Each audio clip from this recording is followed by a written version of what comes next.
nongere mbasuhuze cyane. Hanyuma hano hantu ndi kubereka rero muri kureba, hano hantu bahita i Karondo. Karondo ni quartier unyuramo werekeza i Rwamagana ariko utaragera aho bita Nyagasambu, urenze aho bita Rugende abahazi. Iyo ugeze Rugende ugakomezaho gato hari quartier bita Karondo, akaba ariyo turimo. Hanyuma rero ino nzu mureba hano ruguru cyane rwose, iriya nzu mureba yo hagati na karako ku ruhande nakayo, ndetse n'iyi parcelle kuza kugera hano ku Miyenzi yose iri kugurishwa.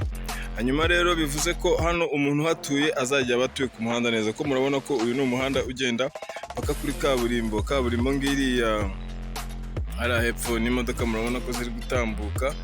Kaburimbo ngiriya hera hirya, ngira ngo muri kuyibona. Hanyuma rero ino nzu na parcelle birimo byose biragurishwa. Ikintu gisigaye wowe ni ukubaza details zabyo byose tukaziguha, hanyuma ukamenya uko hangana, ukamenya n'amafaranga hagura. Icyo nakubwira cyo gusa nuko ari ahantu heza kandi ubona hagenewe imiturire, dore n'abandi bari kubaka, ngira ngo muri kubibona n'abari abo hirya bose n'aho bamaze kubaka.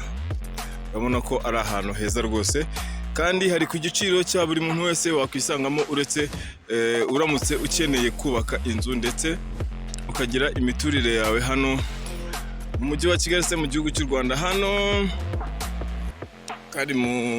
twavuga ko kari mu karere ka Rwamagana ariko ni hafi cyane.